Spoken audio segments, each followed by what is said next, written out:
Welcome to the Learning Pines YouTube. We hope this video helps. You start by powering down and removing any case or screen protector so you can see the button clearly.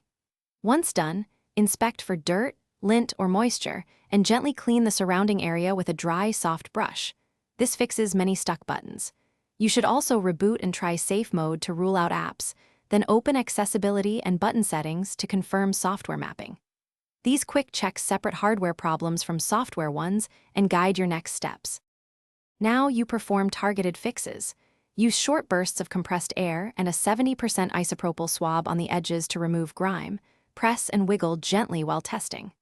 Once done, connect to a diagnostics app or use ADB to monitor key events so you know whether the button registers signals. If it does, reseat components. If not, remove the back or front assembly following guides and check the ribbon cable and connector. This step isolates faulty parts and avoids unnecessary replacement. You finish by installing the replacement button or flex cable, making sure connectors align and latch fully.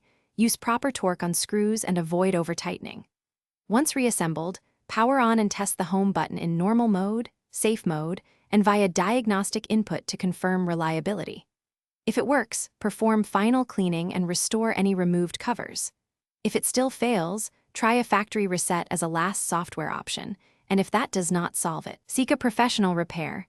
Electrical faults need specialist tools. Thanks for watching. Consider subscribing if we helped you.